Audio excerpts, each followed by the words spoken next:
WM Engineering. Good morning. Yeah, Jay, go for it. Also, real quick, Refresh Guam, as you know, the island's newest digital hub, and they're on Instagram and Facebook and waiting in cyberspace for you to follow them, as they have truly local content and daily giveaways.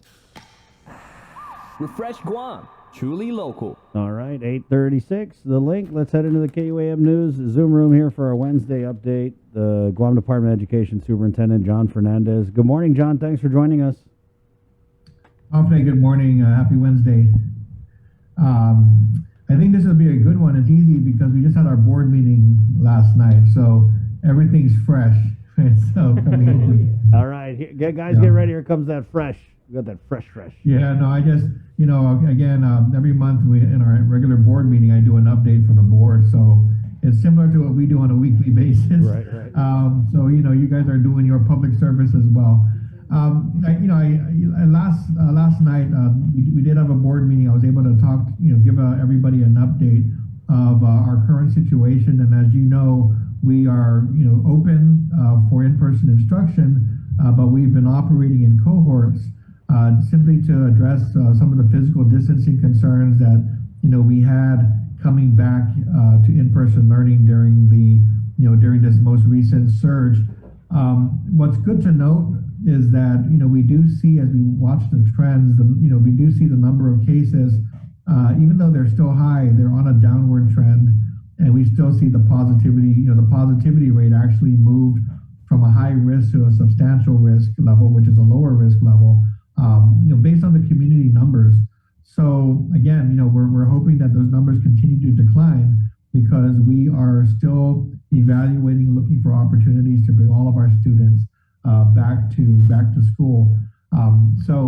Again, that's good news. We will be putting our dashboard out today to update our community about not just those trends, but the updated numbers in terms of new cases that we're seeing in the schools. I think what we noted last week, and which we still are standing by with, is that in our conversation with public health, we have, there still doesn't seem to be any issues with spread or transmission of COVID-19 at the school sites.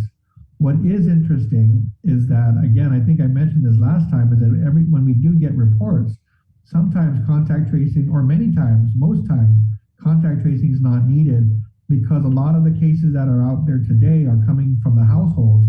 And what we're seeing is that those households are already in quarantine prior to the students identifying or testing as positive. So when it comes down to saying, okay, when would they have been infectious? When were they last at the school site? Many of the kids and cases that we're seeing, they've already been in quarantine prior to, actually being a positive case. So that really, I'd like to say that, that's really, goes to the credit of, I guess, public health in terms of really clarifying the protocols for what happens when you do have a positive case in close contacts. And also, I think kudos to parents, I think who, not just in following the law and the rules, but also, keeping their kids home. As we mentioned, that's, if your kids are symptomatic, if you feel or think that they're sick, that it's not acting the same, and you're keeping them home instead of sending them to school in order to just make sure that they're okay. I mean, that's exactly what we are encouraging and hoping to see more of, because, we don't want to see any cases emanate from within a classroom to other students, to employees, and so forth. So I do want to just, recognize that. I think that is one of the things that's contributing to limiting any cases in schools, and we want to just reemphasize that. So thank you, parents and guardians, for your help. In addition to schools being back, I know you've heard that our sports seasons have commenced. So I went to our first football game at JFK versus Southern, just to be able to observe the protocols, cheer on the teams. So, it looks, it definitely doesn't look normal because there's a lot of protocols to get in, to be on a list of pre-approved, spectators, because there are spectator limits per participant. But, again, just everybody wearing their masks, cheering their kids on, distancing, and so forth. So we're glad to be able to offer, the sports competition even under those circumstances. So basketball's begun. I believe 2 days ago, volleyball, girls volleyball began, and then cross country began yesterday as well. So those are the three sports that are underway, and we do plan to continue with the sports seasons under the current public health guidance and executive orders.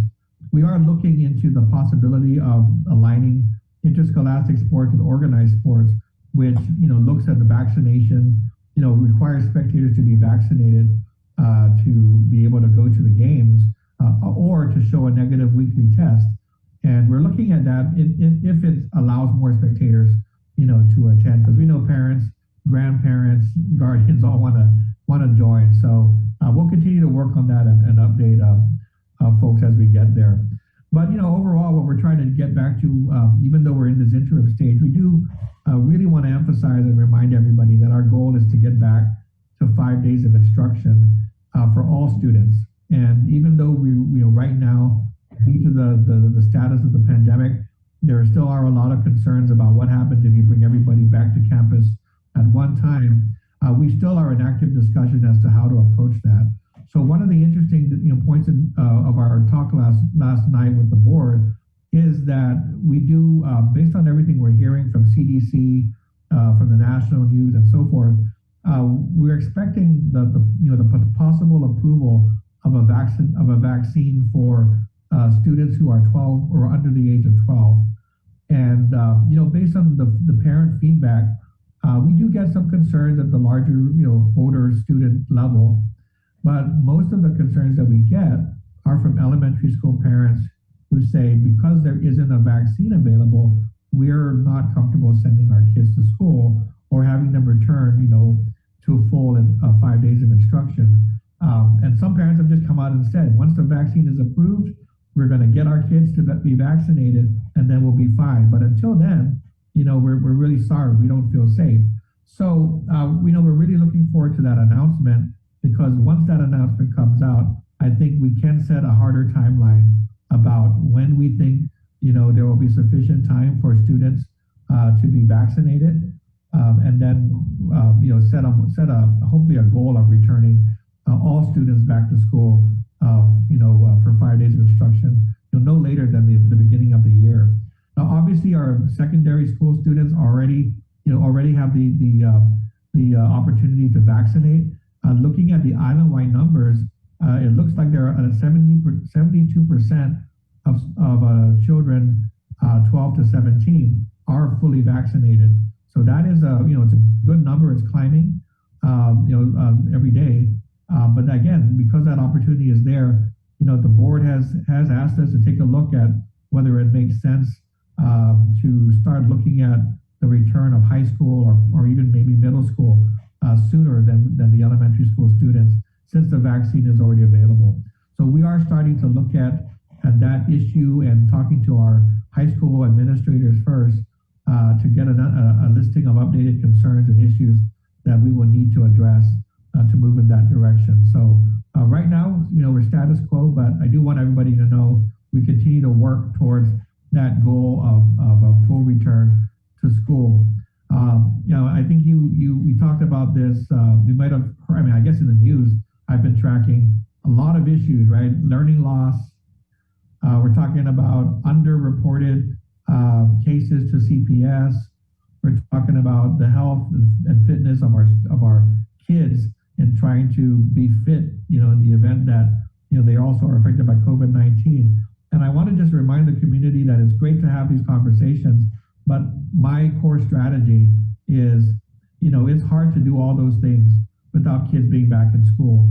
So, we can talk about intensive tutoring, we can talk about extending the school day, extending the school year, but if we're not at a point where kids can come safely back to school, all of those strategies are just tinkering, at the edges of the problem. So again, we want to do all of those things, but we have to get back to a more normal situation where it's safe enough to bring all our kids back to school, give them a regular routine and exposure to in-class instruction. And we're really working hard to get there. And our board is pushing us. Of course, they're not saying do it, in the height of the pandemic, but as things start to improve, give us a strategy to get to 5 days, and then that's what we're working on. So we'll continue to report to you and let our public know that we are, once we get to that point where we want to talk about a potential plan to return, we definitely were going to reach out and share that with our stakeholders as well. So I'll go ahead and stop there. I mean, there's a lot of other things going on, but I'll go ahead and see if we have any questions that you'd like to ask.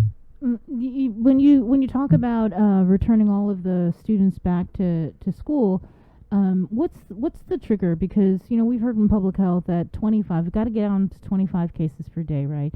In order for us to determine that we're out of the surge. But last night there was 163. Previously it was like 90 and so forth. For GEB, what number are you guys looking at to say, okay, I think it's safe now, we can bring everybody back? Well, I think when we look at the framework we're using, which is really kind of is based on the CDC framework, we're talking about for every week we're looking at trying to get those cases under I think that the threshold is under 100 per 7 days. So you can do the math, and you're going to get probably below 25 to get into that level. But I think once you get over 100 cases per 7 days, you are in that high risk category. So we're trying to get out of high risk in terms of COVID-19. The positivity rate has already dipped below that high risk threshold. We're waiting to see the number of cases also begin to decline. So we're not quite there yet, but we are generally in line with public health assessment, because these frameworks are similar and they have similar thresholds, maybe not exact, but again, it's going to take a precipitous decline in the number of cases to get to to get out of the high risk category. Now, I just want to clarify, under CDC's guidance, they're not saying that when you're in high risk, you can't open schools. They're saying when you're in high risk, physical distancing is important. So, absolutely, that's why cohorts, are in place. Physical distancing, masking, all of those things are going to be extra important to reinforce, ensure that it's happening. Once you get to a lower risk level, the parameter, it gets a little bit more flexible. You're able to bring more kids back safely, because the risk of transmission is going to be lower, with a lower number of cases in the community. So, again, we're monitoring this alongside public health. We're keeping track, and we're looking at the way COVID-19 works within the schools. And as you can tell, we're not seeing a lot of cases at the schools, and definitely not any signs of transmission within the schools. But as long as it's out there in the community, there's always a risk it's going to show up at the front door, and we're going to have to respond to it. So we're hoping that we can continue to see this decline. I think there were a couple of weeks where the numbers were flat, and they weren't going anywhere. And I think I came on the show and I said, it's not at its peak, but it just hasn't gone anywhere. In the last week, we've seen a pretty marked drop. So we're hoping that continues. And again, right now we're in the middle of October, and towards the end of October. We're talking about if a vaccination becomes available for our younger students, then we're looking at maybe a 4 to 6 week time period to allow our students to go get vaccinated. That puts us into probably mid-December, when we can say that all students have had an opportunity to be vaccinated, and we've been able to encourage that, so that we can have a more robust discussion about everybody returning at once. Next week, we will commence employee testing. So that is the other effort that is underway. Right now, we have about 88% of employees who are fully vaccinated, and we are going to be testing next week. And we'll, obviously we're going to hopefully see some numbers move to the fully vaccinated category, because some of the folks who require the weekly testing are those who only had their first dose, and we're waiting for the second dose. So hopefully some of them have gone into the fully vaccinated category. And then, the rest we will deal with next week, and hopefully that goes smoothly. Can you talk about the smarter balanced assessment system that was approved by the board last night, or adopted? Yeah, so right now we currently administer the ACT Aspire, a summative assessment. So each year from grades 3 to 10, we administer ACT Aspire in English, language arts, and math, and it's a requirement for the use of federal funds to be able to to be able to actually implement a college or career ready assessment. So they don't tell you what assessment to implement, but we've chosen ACT Aspire, and that's what we've been operating with over the past several years. Now, the company that does ACT Aspire will no longer be offering the test. I believe they're going to start winding down this year. So most jurisdictions are having to do the same thing. Look at ensuring that they have a summative assessment in place. So the assessment that we've chosen is called Smarter Balanced. It is a standards aligned assessment, actually developed by a number of states. I think over 25 at least have adopted Smarter Balanced. So in our review of the Smarter Balanced assessment, we have opted to, or the board approved, moving from ACT Aspire to Smarter Balanced. It'll continue to test in the same areas, the same grades. I think the advantage as well is that this will all be able to be done by computer, and because of the technology that we've received over the last year and a half, it'll definitely be within our abilities to administer the test online. So we do look forward to getting that in place. We may be doing ACT Aspire, one more year, but once that's done, we have to move to another assessment. So that's really the reason why we've had to make that decision. It seems kind of odd to do it in the middle of the pandemic, but that's the reason we had to do it, because we do need to have an assessment system in place for federal funds, and also just to report the data out as to how our kids are doing year by year. So even if we're doing it in COVID-19, once we emerge, that data will continue to be used and needed for reporting purposes. Mm-hmm. I did want to follow up on the resolution, though, that was passed by the board regarding, is it $45 million shortfall for GDOE? Has there been any further discussion on that, or any feedback from the legislature or the administration? Oh, not at this moment. So there are a couple of items that we're looking at. I mean, one is we definitely need to close out the prior fiscal year. So we are looking at our current close of the fiscal year, and we're going to need to address that as well as the current going forward, because we are currently short about $3.5 million from this last fiscal year. So we're going to need to address that and see if the governor can assist us with getting the cash that was supposed to come to the department. So there's one issue that we're dealing with for the past fiscal year. Going forward, this gap that we've talked about in the budget, I'm working on trying to find revenue opportunities as well as budget savings. And so I need to report that back to the board by November 6th. They've given me 30 days to put a plan together. So we are working with our team to do one thing, which is we call cross-leveling. So our student enrollment has gone down to, just over 26,000. That's about 2,500 less than we had 2 years ago. So we've started the process of identifying positions that may no longer be needed based on the lower enrollment. So that's one area that we think we can achieve savings. And then, of course, the other area that we're looking at is the federal funds that have been approved by U.S. Department of Education. So as was reported late last week, we did get final approval from U.S. DOE for the $287 million out of the American Rescue Plan Act. So, that's a lot of money, and we know it's, with a part of that can be used to help address some of the areas that we're, looking at in our budget. So we're working through, those funds to see where that possible assistance can come from to help us, continue to provide our services to the community. So that'll be that'll be a solution for this year. Next, in order for us to do that this year, it's going to have to come from elsewhere in the grant, right? So much of the grant is set aside for capital improvements. So if we move money to our operations, we're going to see an impact somewhere else. So we're going to have to let the board know, where we're going to get that money from within the grant, what it will impact in terms of our plans. Again, I think we're going to do okay this year. It's the following year where those funds may be committed already to other things, and hopefully other projects.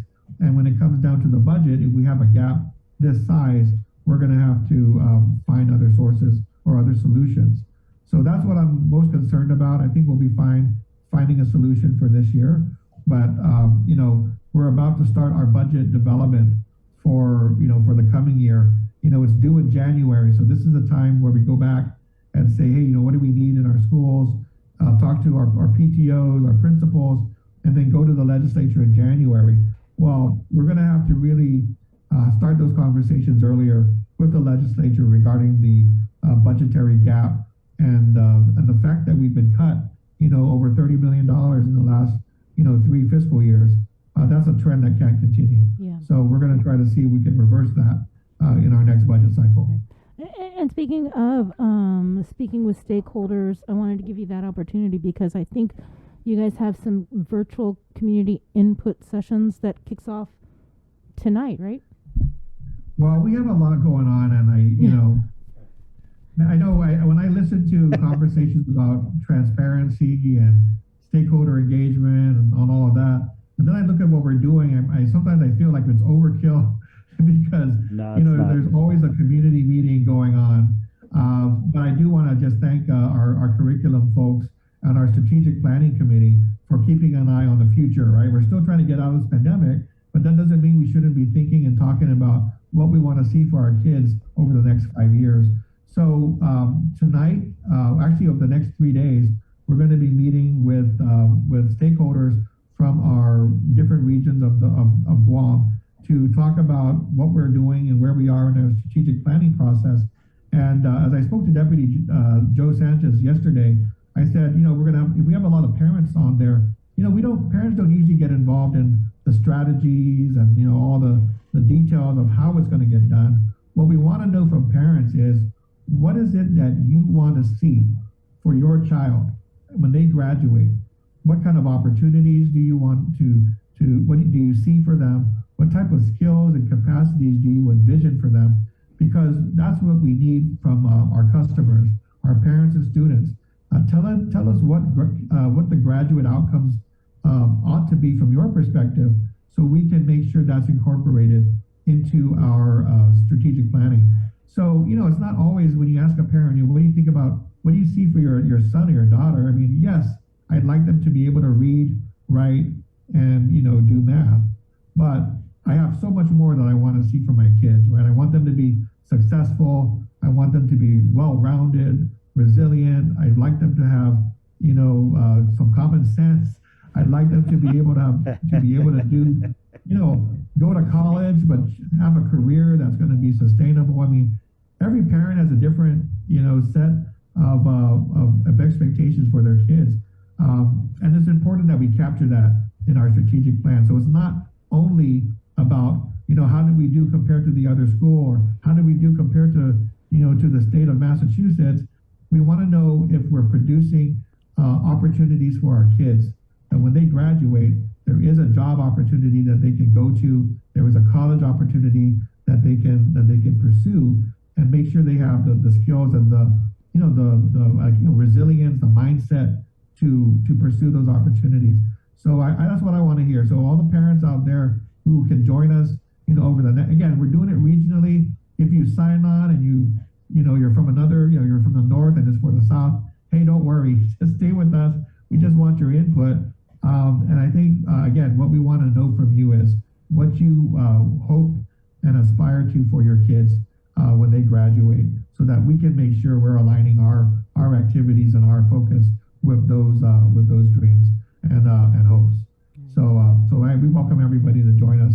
And that information, of course, I know it's been put out through the media, but it's also on our DOE Facebook site. So go there for the link, and we look forward to talking with you. I just want to read this to you because we just had a viewer who commented, "Not overkill super, it's perfect. I Yeah. wish other agencies were just as transparent and informative. Thank you for keeping us in the loop." And thank Well, you. I really appreciate that, and I think, as I've spoken to other colleagues in government, it's hard work to go and engage the community, but at the same time, it's harder to just read Facebook and read all the comments on on social media. I would recommend stay away from that. Go right to the people, and I always found a sense of respect, going both ways, right? I mean, I think you have to do that. You might expect that, someone's going to troll you in a meeting, but it actually doesn't happen, with the way you might fear. Actually, people are pretty respectful. We can agree to disagree, but I think it's important that we hear directly from our stakeholders and they have a chance, to hear from us what our reasoning is and where we are. And technology has really facilitated this. So we can have Zoom meetings for 500, direct participants, and we can have the rest on Facebook who just want to watch. And we do our best to try to, to go through the questions and provide responses on the spot. But, we also record these. We also, take notes, and we incorporate that into the work that we do. So we do have staff who do that as part of the public engagement. So we welcome everybody to join us. Thank you, John, so much. I wanted to ask about National School Lunch Week. Did you ask about that? No. Yeah. Well, I love the cafeteria ladies. God, they were so great. You just So- love the cafeteria. I do, yeah. They're so generous. But John, I know with the COVID, right, we're not doing the usual National School Lunch Week celebration.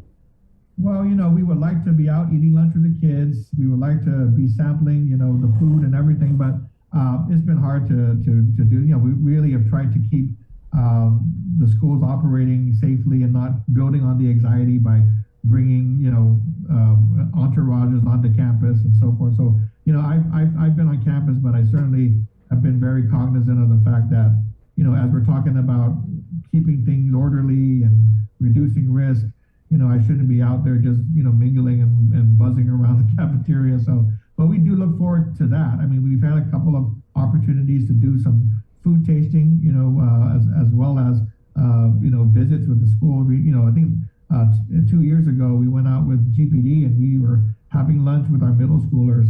And I thought that was a great experience. It's just something that we need to be careful about this year. Hopefully, as we get more students back and things get safer, we can resume those activities in some way. But right now, we're still on hold for that. All right. I know. I thought we were going to go on a field trip this week. Well, John, eat some lunch for You're us. trying to find that healthy Columbicas still. Yeah, I'm waiting for it. Okay, John. The Thanks. nutritional. Yeah. No, I had it. I remember there was. USDA approved. Yes, I went to what's the one in Toltu, the elementary JQ school? San Miguel? Right. JQ San Miguel. I went to JQ San Miguel, and they actually did have healthy stafao. Not Yeah. too bad. Not too bad at all. Okay, John. Thanks, All John. right, thanks, guys. That's the okay. 9:04. Quick break, and then ladies, get ready.